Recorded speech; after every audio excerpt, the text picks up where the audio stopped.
Hello student, कैसे हैं आप लोग? आई होप सब अच्छे होंगे। तो चलिए बच्चों, आज की सेशन में करेंगे इंट्रोडक्शन पार्ट 3, जिसमें हम करने वाले हैं जितने भी हमारे आइडेंटिटी होते हैं ट्रिगोनोमेट्री के वो, और उससे रिलेटेड जो एक कैसे हम उसको डिफ़ाइन करते हैं, कैसे जो है सो उसको डिराइव करते हैं, उन सारी चीज़ों के बारे में आप आज समझेंगे। बहुत ही ईजी है, आप लोगों को याद करने की बिल्कुल भी ज़रूरत नहीं है। जब भी आप चाहो इन टाइप का जो भी आइडेंटिटी होता है उसको खुद ही डिराइव कर सकते हो। तो 1 से 2 बार आप देखोगे, आपको खुद ही समझ में आ जाएगा कि ये कैसे वर्क करता है। तो चलिए समझते हैं, वीडियो को ज़्यादा लंबा ना करते हैं। और अगर आप चैनल पर नए हो तो प्लीज़ वीडियो को लाइक और शेयर ज़रूर करना, और साथ ही साथ चैनल को सब्सक्राइब कर लेना ताकि आपका कोई भी वीडियो मिस ना हो। तो चलिए क्वेश्चंस जो हमारा है ये आइडेंटिटी, इसको कैसे डिराइव करते हैं उसके बारे में समझते हैं आज।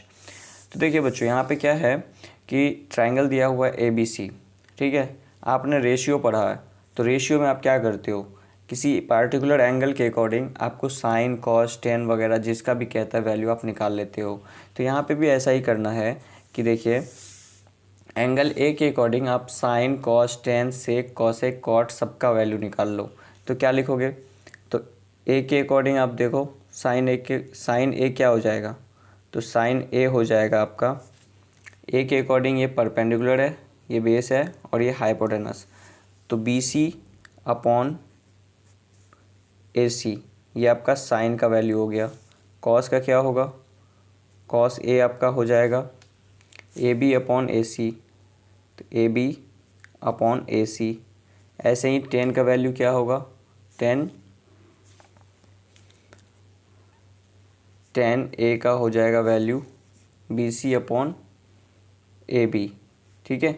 अब इस तरीके से सबका वैल्यू निकालेंगे। टेन का हो गया, उसके बाद कॉसेक का क्या हो जाएगा, तो कॉसेक का साइन का अपोजिट हो जाएगा यानी रेसिप्रोकल, तो AC upon BC।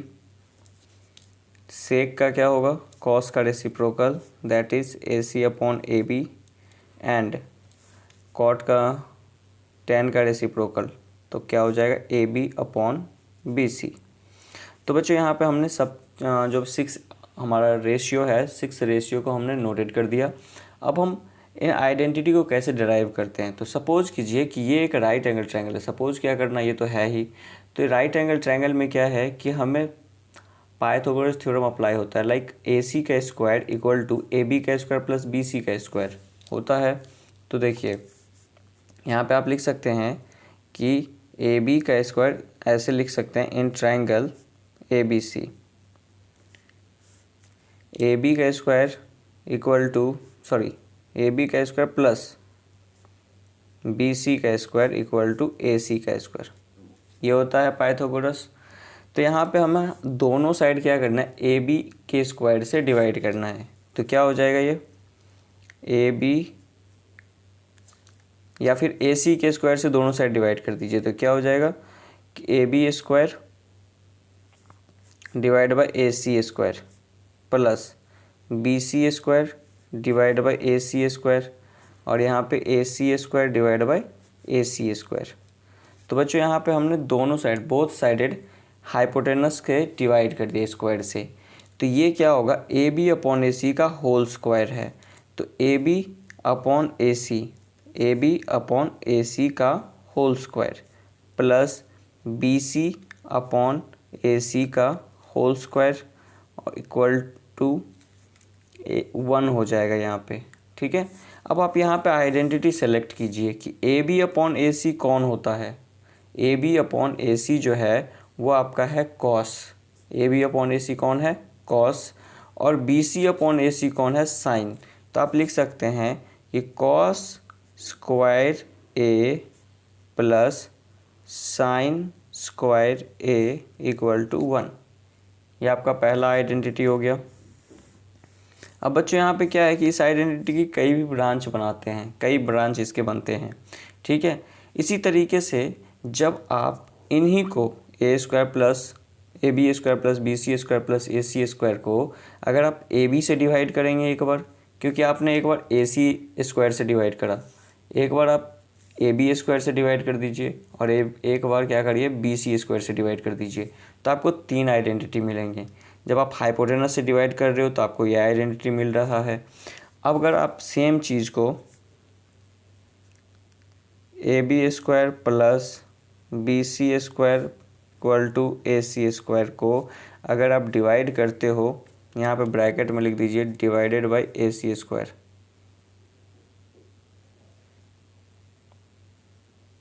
Divides both side by AC²। ठीक है, यहाँ पे हमारा क्या है, divide both side by AB²।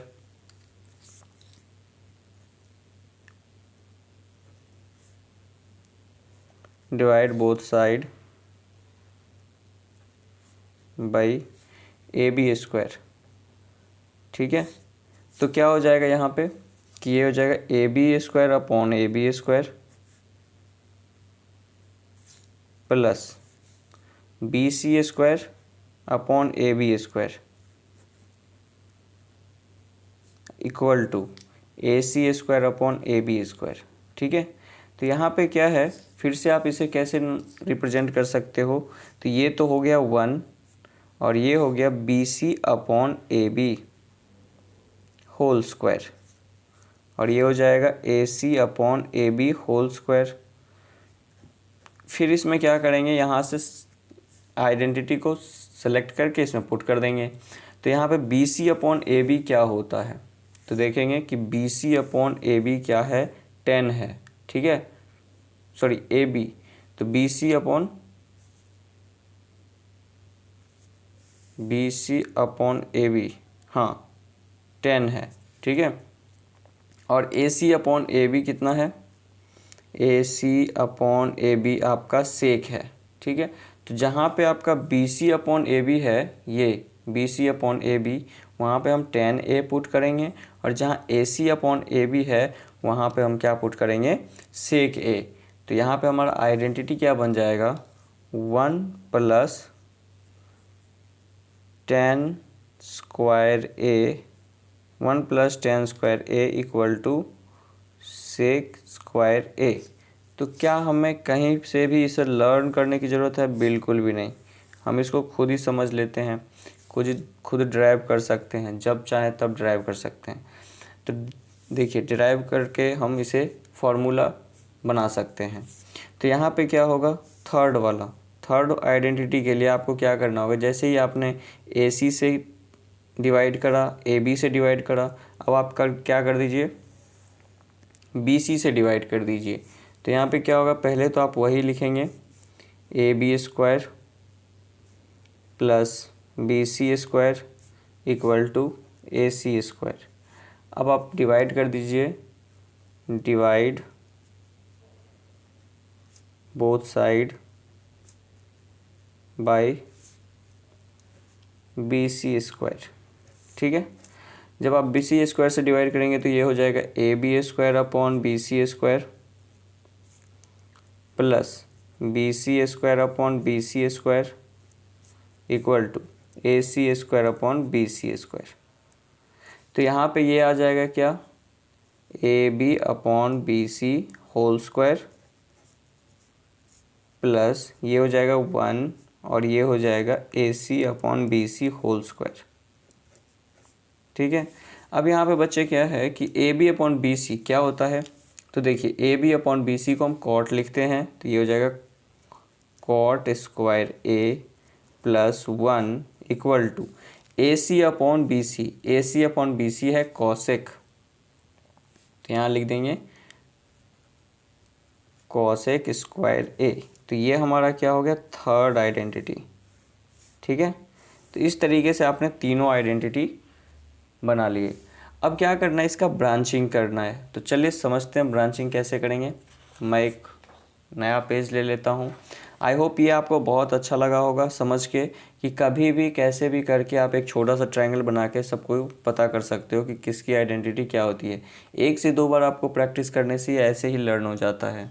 ठीक है, तो चलिए इसका समझते हैं आगे ब्रांचिंग कैसे होता है और कितने टाइप्स के आइडेंटिटी होते हैं वो भी समझेंगे नए पेज पे। देखते हैं कि यहाँ पे हमारा जो आइडेंटिटी होता है वो कुछ इस तरीके से है कि जो भी आपने अभी लिखा उनको पहले नोट कर लेते हैं। तो जैसे पहला आइडेंटिटी है हमारा साइन स्क्वायर ए प्लस, ए के जगह पे कुछ भी हो सकता है, एक्स भी हो सकता है, थीटा भी हो सकता है, कुछ भी। A just a representation of angle. तो sine square A plus cos square A आपका 1 है। तो कभी अगर हमें साइन को कॉस की फॉर्म में लिखने का रिक्वायरमेंट ज़रूरत पड़ा तो हम क्या करेंगे, कॉस को साइड भेज देंगे। तो ये हो जाएगा sine square A equal to 1 minus cos square A. Okay. और अगर सपोज करो कि ये स्क्वायर नहीं चाहिए हमें, तो हम क्या करेंगे, स्क्वायर को उधर भेज देंगे। तो ये हो जाएगा रूट। तो sine A equal to root under 1 minus cos square A. फिर इसी तरीके से अगर कॉस को साइन की फॉर्म में लिखना पड़ा तो सिंपली कॉस स्क्वायर ए, तो साइन को उधर भेज देंगे। तो 1 माइनस साइन स्क्वायर ए। और अगर कॉस की वैल्यू चाहिए, स्क्वायर नहीं चाहिए, तो ये रूट आ जाएगा। इस तरीके से आप सबका वैल्यू निकाल सकते हो बाकियों का। जैसे सेकेंड में क्या है, सेकेंड नंबर में है हमारा 1 plus 10 square A equal to sec square A. ये हमारा सेकेंड नंबर है। तो इसमें क्या है कि अगर हम 10 की निकालते हैं, 10 को सेक की फॉर्म में लिखते हैं, तो 10 स्क्वायर ए इक्वल टू हो जाएगा सेक स्क्वायर ए माइनस 1। ओके। और अगर आपको 10 चाहिए तो ये हो जाएगा 10a 10a equal to under root sec square A minus 1। Same ऐसे अगर आपको सेक की वैल्यू चाहिए तो ये तो आपको दिया ही हुआ है। और सिंपली अगर सेक स्क्वायर ना चाहिए बल्कि सेक चाहिए तो आप इधर अंडर रूट कर दीजिए। अगर सिंपली सेक चाहिए तो अंडर रूट 1 प्लस 10 स्क्वायर ए हो जाएगा। ठीक है। और अगर आप इन दोनों को एक साथ रखते हैं तो वो 1 हो जाता है। जैसे आप कह सकते हैं कि सेक स्क्वायर ए अब minus 10 square A equal to कितना हो जाएगा, 1। तो ये जो है कुछ टाइप्स होते हैं एक दूसरे की फॉर्म में कैसे लिखेंगे। सेम इसी तरीके से आप थर्ड का भी बना सकते हैं, जिसमें हमें दिया हुआ है कि cot square A plus 1, cot square A plus 1 equal to cosec square A. तो यहाँ पे अगर हमें चाहिए कॉट स्क्वायर ए, या फिर इसका आप चाहते हो कि स्क्वायर वाला फॉर्म ना लिखें तो इसको अंडर रूट कर दो। तो क्या हो जाएगा, कॉट स्क्वायर ए प्लस 1, ये हो जाएगा सिंपली कॉसेक ए। और अगर हमें चाहिए फिर इसी को हम क्या करेंगे कि 1 को इधर भेज देंगे। तो क्या हो जाएगा हमारा कॉट स्क्वायर ए को हम कॉसेक स्क्वायर ए माइनस 1 लिख सकते हैं। तो ये है एक दूसरे के फॉर्म में कैसे लिख सकते हैं। दूसरा यहाँ पे है कि अगर हमें इसका स्क्वायर नहीं चाहिए तो कॉट ए इक्वल टू क्या हो जाएगा, under root cosec square A minus 1। और अगर इन दोनों को सब्ट्रैक्ट करेंगे like cosec square A minus cot square A, तो इसका वैल्यू हो जाएगा 1। तो ये कुछ 5 होते हैं एक दूसरे से रिलेटेड। अब बच्चों यहाँ पे हम समझते हैं कि क्या रेसिप्रोकल वाले आइडेंटिटी क्या होते हैं। कुछ रेसिप्रोकल्स आइडेंटिटी होते हैं, उसको भी हम समझ लेते हैं वो अलग से। यहाँ पे जैसे मान लीजिए साइन का क्या होता है, तो साइन का होता है 1 बाई कॉसेक। ठीक है। तो साइन ए इक्वल टू होता है 1 बाई कॉसेक ए, या फिर कॉसेक ए को लिख सकते हैं 1 बाई साइन ए। और ये दोनों जब आपस में मल्टीप्लाई होता है, जैसे साइन ए 1 बाई कॉसेक हो गया, या फिर 1 कॉसेक जो है 1 बाई साइन हो गया। और जब साइन और कॉसेक आपस में मल्टीप्लाई होगा तो वैल्यू क्या हो जाएगा, 1। That is sine A into cosec A equal to क्या हो जाएगा, 1। सेम इसी तरीके से कॉस जो होता है वो सेक के साथ होता है। तो क्या हो जाएगा, cos A equal to 1 by sec A, या फिर sec A equal to 1/cos A, ठीक है। और जब ये दोनों आपस में मल्टीप्लाई होगा तो वैल्यू क्या हो जाएगा 1, यानी कि cos A into sec A equal to 1। Clear है। फिर इसी तरीके से आप 10 का भी निकाल सकते हो। तो 10 में क्या हो जाएगा, तो 10 जो होता है कॉट का रेसिप्रोकल होता है, तो आप लिख सकते हो कि 10A equal to 1/cot A, और cot A equal to 1/10A। Okay, तो ये हमारा हो गया 1/10A। अब इन दोनों का मल्टीप्लाई यानी कि 10A into cot A equal to क्या होगा 1। अब ये तो हो गया रेसिप्रोकल। दो और आइडेंटिटी होते हैं, क्या क्या होते हैं, एक होता है कि 10 equal to 10A equal to होता है sine A upon cos A, ठीक है। और इसी तरीके से आप कॉट को भी लिख सकते हो कि कॉट इक्वल टू होता है cos A upon sine A, cos A upon sine A। तो बच्चों यहाँ पे मैं कुछ इंडिकेट करने वाला हूँ, आप ध्यान से समझिएगा क्योंकि ये बहुत ही कॉम्प्लिकेटेड हो जाता है अगर आप समझते नहीं हैं तो बच्चों यहाँ पे देखिए कि मैंने ये जो भी लिखा है इसको आप नोट कर लीजिए और इसको अच्छे से समझिएगा कि जब भी आपको आइडेंटिटी अप्लाई करना होता है तो आपको ये देखना होता है कि एक आइडेंटिटी को यानी कि एक रेशियो को दूसरे रेशियो में कैसे लिखेंगे। जैसे साइन को कैसे लिखेंगे दूसरे रेशियो में, तो आपको सबसे पहले ये देखना है कि मान लीजिए मैं आपको कहता हूँ कि साइन को सेक की फॉर्म में लिखिए। अब साइन को सेक की फॉर्म में लिखने के लिए आपको क्या करना है, ये समझना है कि साइन और सेक के बीच में कॉमन रिलेशन कौन रखता है। तो देखिए साइन के बीच में, साइन का जो है दो रिलेशन है, एक कॉस के साथ है और एक कॉसेक के साथ है। तो सेक तक कौन ले जाएगा, कॉसेक ले जाएगा या फिर कॉस ले जाएगा। तो हम जानते हैं कि यहाँ पे कॉस और सेक के बीच में रिलेशन है, यहाँ पे कॉस और सेक के बीच में रिलेशन है और यहाँ पे साइन और कॉस के बीच में रिलेशन है। तो ये जो कॉस है वो इसमें भी है और इसमें भी है, तो इसको बोलते हैं कॉमन रिलेशन, ठीक है। तो जैसे यहाँ पे हो जाएगा कि साइन हमारा कॉस के साथ भी रिलेटेड है और कॉस जो है वो सेक के साथ भी रिलेटेड है। तो इस तरीके से आपको क्या करना है, हर एक के दो रिलेशन होते हैं। जैसे साइन का दो रिलेशन होता है, एक होता है कॉस के साथ, एक होता है कॉसेक के साथ। वैसे कॉस का दो रिलेशन होता है, एक होता है साइन के साथ, एक होता है सेक के साथ। वैसे ही आपका टेन का दो रिलेशन होता है, एक होता है सेक के साथ, जैसा कि आप यहाँ पे देख रहे हो, टेन का रिलेशन सेक के साथ भी होता है, ठीक है। और टेन का रिलेशन कॉट के साथ भी होता है रेसिप्रोकल में, समझ गए। तो इस तरीके से आपको इंटर रिलेटेड चीज़ें देखनी होगी कि कौन किसके साथ रिलेट होता है।